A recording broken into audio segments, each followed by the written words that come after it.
Good morning.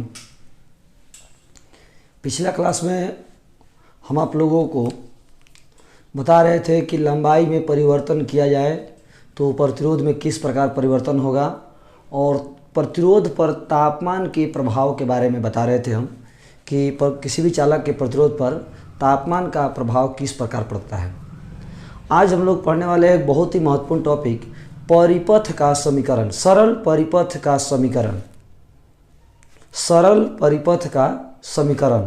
सरल परिपथ के समीकरण जानने से पहले एक क्वेश्चन है कि सेल को जब उपयोग में लाया जाता है तो सेल गर्म क्यों हो जाता है। जब भी हम सेल को उपयोग में लाते हैं तो सेल गर्म क्यों हो जाता है। तो इसका एक वर्ड में जवाब दिया जाए तो आंतरिक प्रतिरोध के कारण। सेल गर्म क्यों हो जाता है तो आंतरिक प्रतिरोध के कारण। यदि विस्तार से बताया जाए तो चूंकि सेल के अंदर कुछ पदार्थ भरा होता है जो ऊर्जा का स्रोत होता है। सेल के अंदर कुछ पदार्थ भरा होता है जो ऊर्जा का स्रोत होता है। चूंकि यह पदार्थ है अतः सेल के अंदर इलेक्ट्रॉनों को चलने में बाधा उत्पन्न करता है। सेल के अंदर कुछ पदार्थ भरा होता है जो ऊर्जा का स्रोत होता है।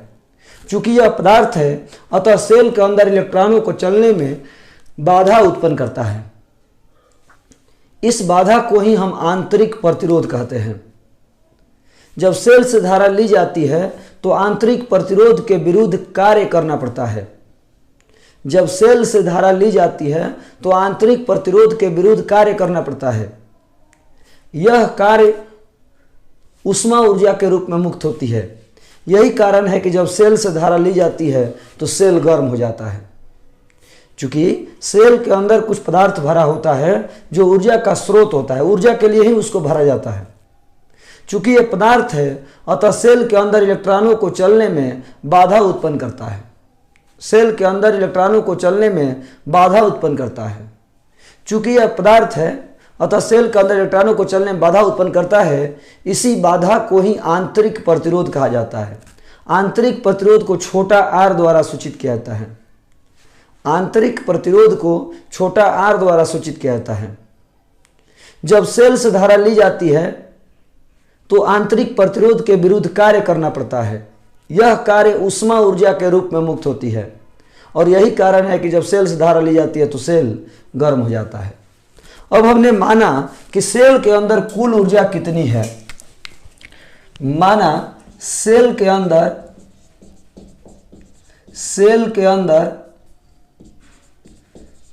कुल ऊर्जा बराबर E आई, मैंने ई क्यू लिखिए। सेल के अंदर कुल ऊर्जा बराबर ई क्यू, और ई क्यू का हो गया आई टी। तो सेल के अंदर कुल ऊर्जा बराबर ई आई टी। अब किसी स्टूडेंट का सवाल हो सकता है कि सर ये सूत्र आया कहाँ से, ई इंटू क्यू कहाँ से आया। तो सूत्र बहादुर पढ़े हैं हम लोग, E equal to W by Q. E equal to W by Q, तो W equal to E into Q. Cell के अंदर कुल ऊर्जा है ई आई टी। सेल के अंदर कुल ऊर्जा है ई आई टी। हमें ये तो सेल के अंदर था, हमें परिपथ में कितना मिला। परिपथ में प्राप्त ऊर्जा बराबर वी क्यू, यानी वी आई टी। वी का सूत्र हो गया I R into I T, यानी आई स्क्वायर आर टी।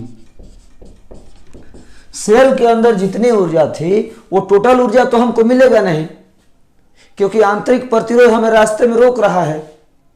सेल के अंदर जो भी ऊर्जा थी वो टोटल ऊर्जा हमको नहीं मिलेगा, क्योंकि रास्ते में आंतरिक प्रतिरोध जो है उसको रोक रहा है, आने से रोक रहा है। तो आने से रोक रहा है तो हम उसको कुछ कमीशन दे के भाग जाएंगे। हम आंतरिक प्रतिरोध को कुछ घूस दे देंगे और तब उससे बाहर निकल आएंगे, क्योंकि आंतरिक प्रतिरोध ऐसे आने नहीं देगा उसको। तो हमको बाहर कितना मिला, तो आई स्क्वायर आर टी, और हमने घूस कितना दिया। आंतरिक प्रतिरोध के कारण क्षय ऊर्जा बराबर आई स्क्वायर आर टी। बहादुर, सेल के अंदर टोटल ऊर्जा इतना था, इतना ऊर्जा हमें प्राप्त हुआ और इतना ऊर्जा नष्ट हो गया। टोटल ऊर्जा इतना था, हमें इतना मिला और इतना हम कमी घूस दे करके आ गए। यानी सेल में मान लीजिए 100 जूल था तो हमें मिला 80 जूल और 20 जूल हमें क्या हो गया, घूस देना पड़ा, कमीशन देना पड़ा। इसलिए ऊर्जा संरक्षण सिद्धांत से समीकरण 1 इक्वल टू समीकरण 2 प्लस 3, यानी प्राप्त टोटल ऊर्जा था E I T equal to हमें प्राप्त हुआ I square R T plus 6 हुआ I square R T. E I T equal to I square T comma ले लीजिए, capital R plus small R. तो एक वाई से आई कटेगा, एक टी से टी कटेगा, तो आई इक्वल टू ई बटा में capital R plus small R. I equal to E बटा में capital R plus small R, यही हमारा परिपथ का समीकरण है। आई इक्वल टू ई बटा में capital R plus small R, यही हमारा परिपथ का समीकरण है। ये हमारा परिपथ, टोटल सेल में ऊर्जा इतना था, हमें इतना प्राप्त हुआ और इतना नष्ट हुआ। ऊर्जा संरक्षण से टोटल ऊर्जा बराबर प्राप्त ऊर्जा प्लस नष्ट ऊर्जा। सॉल्व किए तो आई इक्वल टू ई बटा में बड़ा आर प्लस छोटा आर, यही हमारा परिपथ का समीकरण है। इस सूत्र की खास बात बता दे कि यदि कहीं भी आंतरिक प्रतिरोध वर्ड आ जाए किसी भी क्वेश्चन में, कहीं भी थ्योरी में आंतरिक प्रतिरोध वर्ड आ जाए तो समझिए कि इस सूत्र का इस्तेमाल जरूर होगा।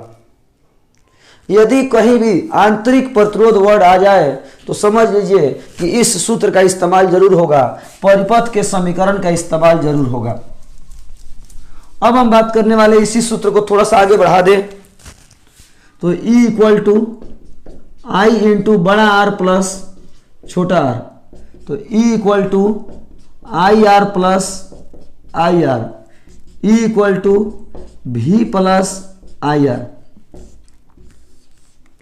E equal to V plus I R, E equal to V plus I R, E equal to V plus I R.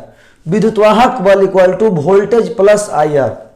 यानी समझने की कोशिश करिएगा, सेल के अंदर टोटल वोल्टेज इतना था, हमें इतना प्राप्त हुआ और आंतरिक प्रतिरोध के विरुद्ध ये हमारा वोल्टेज खर्च हुआ। यानी यदि ये 10 वोल्ट है तो हमको मिला 8 वोल्ट और 2 वोल्ट खर्चा हो गया। टोटल सेल के अंदर 10 वोल्ट था तो हमको मिला 8 वोल्ट और 2 वोल्ट खर्चा हो गया। इसीलिए हम लिखवाए थे, याद होगा कि जब सेल से धारा ली जाती है तो विद्युतवाहक बल ज्यादा होता है विभवांतर से। जब सेल से धारा ली जाती है तो विद्युतवाहक बल ज्यादा होता है विभवांतर से, क्योंकि आंतरिक प्रतिरोध कुछ खर्चा करा देता है। ऐसा ही नहीं कि केवल लेंगे तब आंतरिक प्रतिरोध खर्चा कराएगा, जब देंगे ना तो भी आंतरिक प्रतिरोध खर्चा कराएगा। जब हम देंगे तो भी हमें आंतरिक प्रतिरोध जो है खर्चा कराएगा। जब सेल को धारा दी जाती है, सेल को धारा देना मतलब चार्ज करना, जब सेल को धारा दी जाती है तो आपका E इक्वल टू भी माइनस आई आर हो जाएगा। जब देंगे तो पहले हमारे पास बाहर में है और सेल के अंदर बाद में जाएगा, तो बाहर में हमारे पास जो भी रहेगा वो टोटल हम सेल को नहीं दे पाएंगे, क्योंकि रास्ते में आंतरिक प्रतिरोध फिर से रुका हुआ है। हमारे पास 10 वोल्ट है, हम चाहते हैं कि 10 वोल्ट दे दें, लेकिन आंतरिक प्रतिरोध फिर से रुकावट डालता है और कहता है कि 2 वोल्ट हमको भी चाहिए। तो सेल को कितना मिला? 8 वोल्ट। यानी जब सेल को धारा दी जाती है तो विभवांतर ज्यादा होता है विद्युतवाहक बल से। जब सेल को धारा दी जाती है तो विभवांतर ज्यादा होता है विद्युतवाहक बल से, और जब सेल से धारा ली जाती है तो विद्युतवाहक बल ज्यादा होता है विभवांतर से। कॉमन सेंस की बात है बहादुर, पहले से जो भी रहेगा वो ज्यादा होगा, क्योंकि जब लेंगे या देंगे तो आंतरिक प्रतिरोध हर बार रास्ते में रुकावट डालेगा। मान लीजिए आपके पास 100 रुपया है और आप चाहते हैं कि हमें दे, तो हमें देंगे तो टोटल नहीं आ पाएगा, आंतरिक प्रतिरोध रास्ते में कुछ खर्चा करवाएगा आपसे, इसीलिए आप चाह करके भी पूरा नहीं दे सकते, और हम भी आपको चाह करके पूरा नहीं दे सकते। हम भी देंगे तो भी आंतरिक प्रतिरोध रास्ते में रोकेगा। विद्युतवाहक वाला विभवांतर दो किनारे हो गए और रास्ते में हो गया आंतरिक प्रतिरोध, तो इधर से इधर जाएंगे तो भी आंतरिक प्रतिरोध को कमीशन देना पड़ेगा, और इधर से इधर जाएंगे तो भी आंतरिक प्रतिरोध को कमीशन देना पड़ेगा। इसीलिए कहा जाता है कि जब सेल से धारा ली जाती है तो विद्युतवाहक बल ज्यादा होता है विभवांतर से, और जब सेल को धारा दी जाती है तो विद्युतवाहक बल विभवांतर ज्यादा होता है विद्युतवाहक बल से। ये रहा आपका परिपथ के समीकरण, ये टोटल आपका परिपथ का समीकरण है, इसको ध्यान में रखना है। अगला जो हमारा टर्म है परिपथ के समीकरण के अलावे जो हमारा टर्म है वो है महत्तम शक्ति सिद्धांत।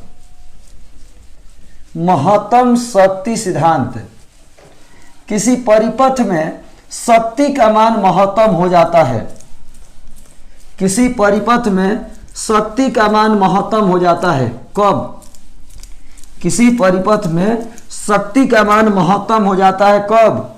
जब विद्युतवाहक बल विभवांतर से ज्यादा होता है, सॉरी जब आंतरिक प्रतिरोध बाह्य प्रतिरोध के बराबर होता है। किसी परिपथ में शक्ति का मान शक्ति का मान महत्तम होता है कब? जब बाह्य प्रतिरोध आंतरिक प्रतिरोध के बराबर होता है। किसी परिपथ में शक्ति का मान महत्तम कब होता है?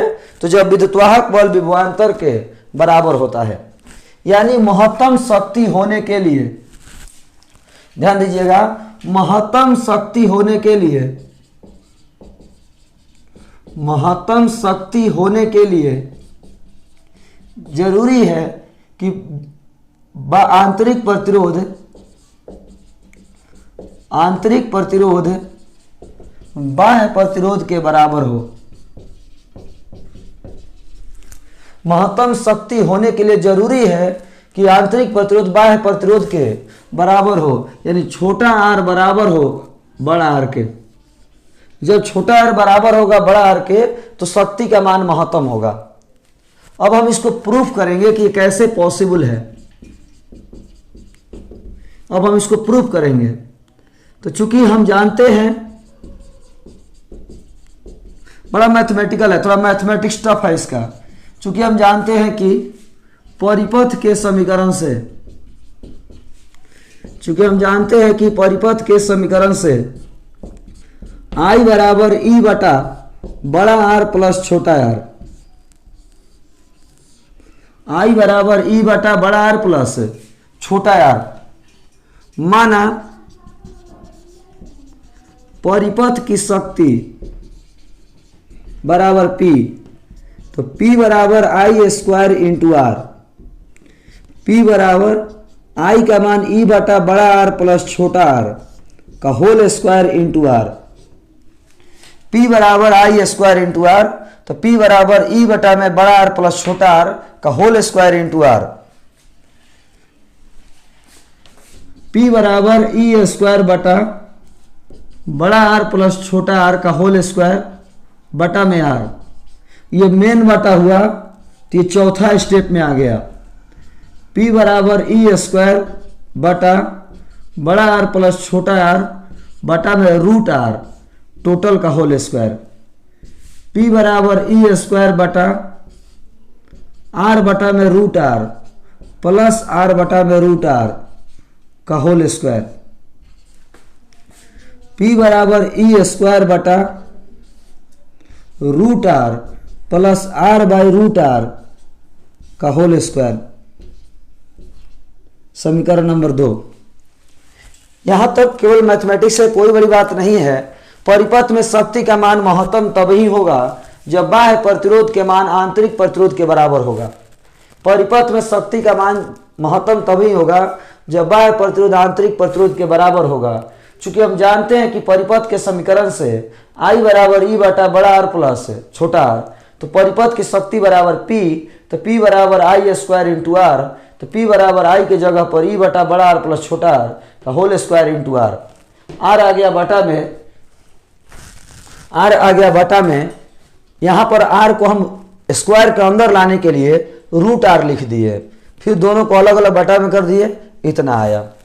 अब जब ये घटेगा तो ये बढ़ेगा, और ये बढ़ेगा तो ये घटेगा। शक्ति का मान बढ़ेगा, ये जब बढ़ेगा तो शक्ति घटेगा, और ये घटेगा तो ये बढ़ेगा। जब ये न्यूनतम होगा ये महत्तम होगा, जब ये न्यूनतम होगा ये महत्तम होगा। यानी शक्ति महत्तम होने के लिए इसको न्यूनतम होना जरूरी है। शक्ति के मान महत्तम होने के लिए इसको न्यूनतम होना जरूरी है। शक्ति के मान महत्तम होने के लिए इसको न्यूनतम होना जरूरी है। अब हम शक्ति का मान महत्तम करने के लिए हम इसको न्यूनतम करने के लिए आगे बढ़ेंगे। अब जब वो न्यूनतम होगा तो शक्ति अपने आप महत्तम हो जाएगा। जब ये न्यूनतम होगा तो शक्ति अपने आप महत्तम हो जाएगा। चलिए ध्यान दीजिएगा, शक्ति का मान महत्तम होने के लिए, शक्ति का मान महत्तम होने के लिए root R plus R by root R के होल स्क्वायर का मान न्यूनतम होना आवश्यक है। शक्ति का मान महत्तम होने के लिए इसका मान न्यूनतम होना आवश्यक है।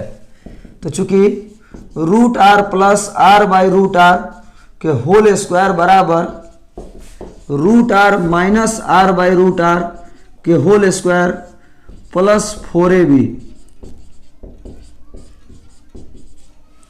ए प्लस बी के होल स्क्वायर बराबर ए माइनस बी के whole square plus 4ab, A plus B के होल स्क्वायर बराबर ए माइनस बी के होल स्क्वायर प्लस 4ab।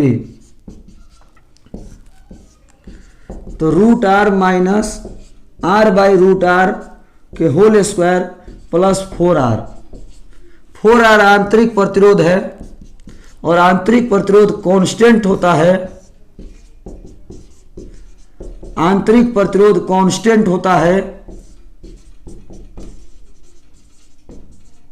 अब ध्यान दीजिएगा बहादुर, फिर से एक बार, जब ये न्यूनतम होगा तो ये महत्तम होगा, जब ये न्यूनतम होगा तो ये महत्तम होगा, जब ये न्यूनतम होगा तो ये महत्तम होगा, और ये न्यूनतम तब होगा जब ये न्यूनतम होगा, क्योंकि ये तो कांस्टेंट है।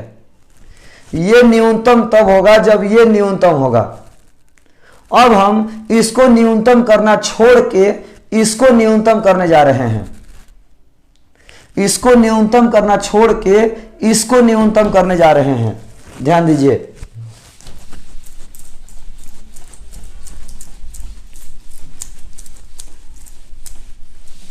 ध्यान दीजिएगा, root R plus R by root R के होल स्क्वायर का मान न्यूनतम होने के लिए, न्यूनतम होने के लिए root R minus R by root R के होल स्क्वायर का मान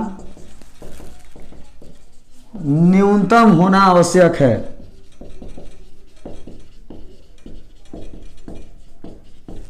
इसका मान न्यूनतम होने के लिए इसका मान न्यूनतम होना आवश्यक है।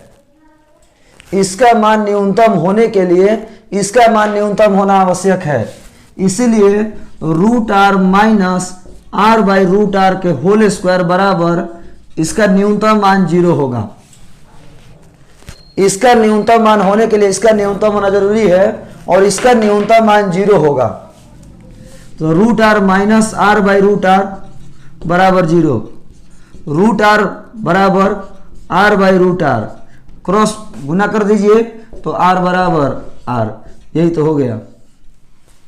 यानी जब बड़ा आर बराबर छोटा आर होगा तो ये न्यूनतम होगा, ये न्यूनतम होगा तो ये न्यूनतम होगा, और ये न्यूनतम होगा तो शक्ति महत्तम होगा। यही तो प्रूफ करना था। जब बड़ा आर बराबर छोटा आर होगा तो ये न्यूनतम होगा, ये न्यूनतम होगा तो ये न्यूनतम होगा, और ये न्यूनतम होगा तो शक्ति महत्तम होगा। ये मैथमेटिकल है। इस वीडियो को 2 बार 3 बार देखिएगा तो आपको मैथमेटिक्स समझ में आएगा। यहां पर एक सूत्र इस्तेमाल किया गया है, ए प्लस बी के होल स्क्वायर बराबर ए माइनस बी के होल स्क्वायर प्लस 4ab। सूत्र होता है ए प्लस बी के होल स्क्वायर बराबर ए माइनस बी के whole square plus 4ab। A plus B के होल स्क्वायर बराबर a माइनस बी के होल स्क्वायर प्लस 4ab। अब एक स्टूडेंट का सवाल हो सकता है कि सर इसका न्यूनतम मान 0 कैसे जान गए आप, कि इसका न्यूनतम मान 0 कैसे हो गया, इसका न्यूनतम मान 0 कहां से लिख दिए? तो इसका जवाब ले लीजिए कि किसी भी वर्ग राशि का न्यूनतम मान 0 होता है। किसी भी वर्ग राशि का न्यूनतम मान 0 होता है। किसी भी वर्ग राशि का मिनिमम मान 0 होता है, इसीलिए इसका मिनिमम मान 0 हुआ है। किसी भी वर्ग राशि का मिनिमम मान 0 ही होता है, क्योंकि माइनस का भी स्क्वायर करता है ना तो प्लस हो जाता है, इसीलिए वर्ग राशि का मिनिमम मान 0 होता है। फिर एक स्टूडेंट का सवाल हो सकता है कि सर जब वर्ग राशि का मिनिमम मान 0 होता है तो इसका भी तो मान 0 हो सकता था, क्योंकि यह भी तो वर्ग राशि है। जब किसी भी वर्ग राशि का मिनिमम मान 0 हो सकता है तो यह भी तो वर्ग राशि है, इसका भी तो मान 0 हो सकता था। बहादुर, इसका मान 0 हो सकता था, लेकिन जब इसका मान 0 रखेंगे तो प्रतिरोध ऋणात्मक आ जाएगा, और प्रतिरोध ऋणात्मक नहीं होता है, असंभव है। जब इसका मान 0 रखेंगे तो प्रतिरोध ऋणात्मक आ जाएगा, और प्रतिरोध ऋणात्मक नहीं होता है, असंभव है, इसीलिए इसका मान 0 नहीं हो सकता। इसका एक और रीजन हम दे सकते हैं कि इसका मान जैसे ही 0 रखेंगे शक्ति अनंत हो जाएगा। जब इसका मान 0 रखेंगे तो शक्ति अनंत हो जाएगा, और आप भी जानते हैं कि अनंत शक्ति किसी के पास नहीं होता है, चाहे वो यंत्र ही क्यों ना हो, या इंसान ही क्यों ना हो, या जानवर ही क्यों ना हो। अनंत शक्ति किसी के पास भी नहीं है। अनंत शक्ति किसी के पास भी नहीं है, इसलिए इसका मान 0 नहीं हो सकता है। हम आशा करते हैं आपको ये महत्तम शक्ति सिद्धांत समझ में आया होगा। आज का ये वीडियो बहुत ही बेहतरीन है।